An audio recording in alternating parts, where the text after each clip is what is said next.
પોપટ બોલે મોર લારે સોને ઉડે કાળા કાગરે રે પોપટ સોને મોરલા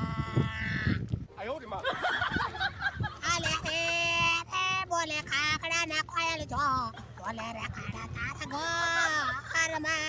ઘરમાં ઝગડા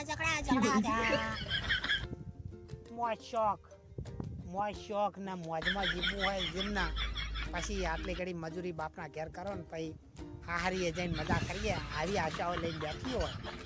એ છોડીઓ વહી ગમાડે ધંધાદારી છોકરાઓ સમાજમાં નોકરી ઉડી આલી વાત સાચી હોય સરકારી વાત સાચી કારણ કે જેને ઊંઘવાની આશા હોય એવું ખાલી મહેનતુ છોકરાઓ એને સીધા સાદા સુપર છોકરાઓ એ પછી લુખાઓને પસંદ કરે ને લાઈન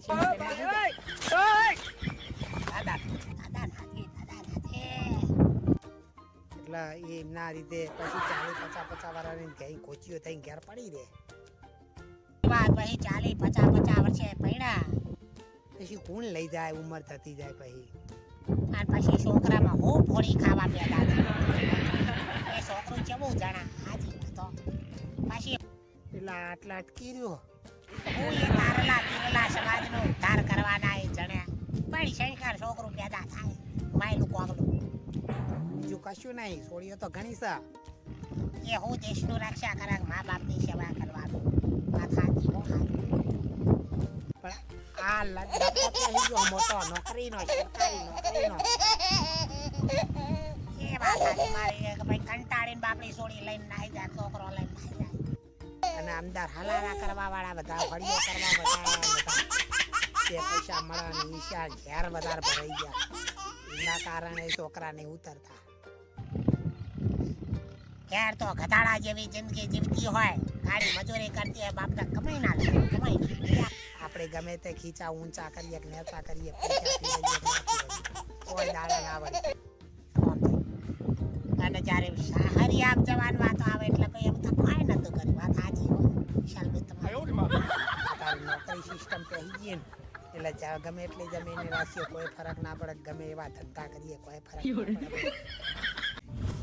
છોકરા ઉતારવા લોટાના ચણા બરોબર થઈ ગયું છે તમારી વાત તદ્દન સાચી અત્યારના છોકરાઓને પહેરાવા એટલે લોટાના ચણા બરોબર છે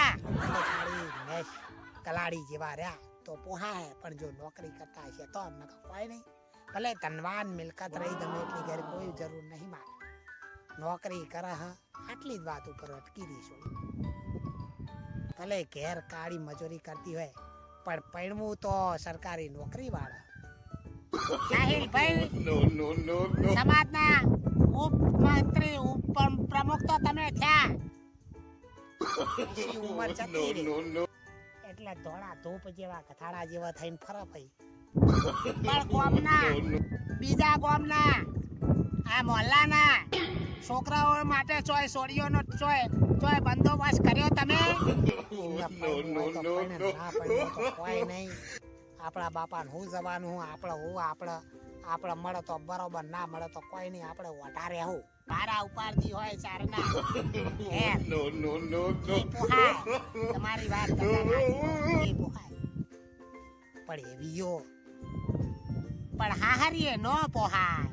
એવી લુખીઓ ના જોવા જે મફતડીઓ કોમ ધંધો કરવા માંગતી નહીં બાપના પૈસે જીવા માંગે હે હાહરીએ તો આલીશાન ગાદલો પાતળી નાલો ઢોલિયો ઢાળે નાલો પૂજા કરો અને હાહરિયા મે ખાટલા ઢાળીને પડી રહેવા એસી નેચા પડી રહેવાની આશા રાખે એવી લુખીઓ આપણે ના જોઈએ આતાની સોડીઓની આરતીઓ કરવી પડે હાહુ વહુની આરતી કરે આપણે તો ઘરે અંબાળે મા બાપે અંબાળે અને ધંધાને થોડું ધોન આપે તારે ઘેર વહુ આવે નકા આવજો નુશે રહેજો વાત સાચી હો બધામાં હાથ બટાવે ને એવી છોકરી અરે હાહુ વહુની આરતી કરે ને એવી મહેનતુ સંસ્કારી છોકરી જોઈએ બધી રીતે જીભે પણ હારી હોય તો રહી શકે ઘરમાં નકા હાહુ ને ધક્કા મારીને કાઢા. પછી કાળા બોલવાળી હો કરવાની ઝઘડાડી કોણની બુટ્ટી પકડી એકદમ હાચો છોકરા ઉતારવા લોઢા નાચના બરોબર હાચે બરાબર નકા જઈ કોણી તણાતી આ આ સમાજના આગેવાન હતા. સમાજના સંબંધો કુટુંબી આપણે સારું કોક ટોપું ટીપ્યું કરીએ ને સમાજમાં કવાહમાં કે મોહલ્લામાં કોકના તો હારા લાગીએ અને કોઈ ના કરીએ ને આપણે રીતે જેવી કા ભૂંડા લાગીએ. તણા ઊભા થયા હે કોકના લુંડાપડા કરીએ તો હારા લાગ્યા. આ તમારો સમાજ શું કરીએ કયો ના દાડો એના ઘર બેહી રે તૂટી જાય પોત પછી આલેક ના આલ અત્યારે હોનાના જૂતા કુના ગમે આ ડોફરાશી ફાડવા આયા હોય સમાજની પપકા મારતું સ્ટીલ વધારે પસંદ આવે લોકોના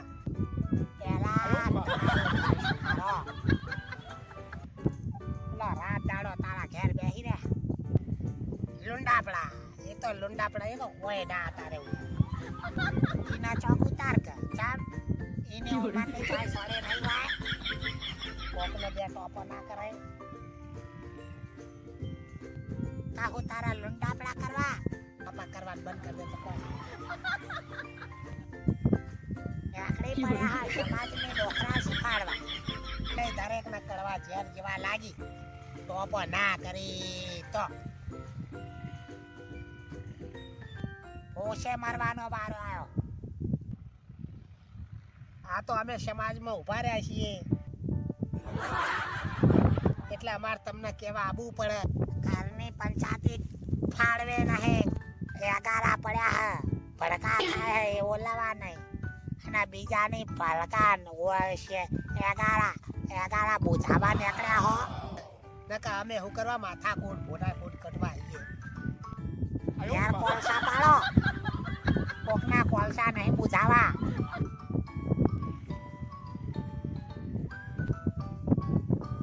સમાજ કરીને તો દેશની માં ફાડી નાખી. સમાજને જાતિ જેવો ધંધો પકડ્યો હલ્યા તમે બતા ઘેર આગેવાન ના ઘેર નો પંચાયતી ડોફળો અને ઘેર આગેવાન થો કોકના આ તો જવાબદારીઓ આવી એટલે અમારે કેવા આવવું પડે. આગેવાન થવાની જરૂર નહીં જેને જે રીતે જેવો જીવાજો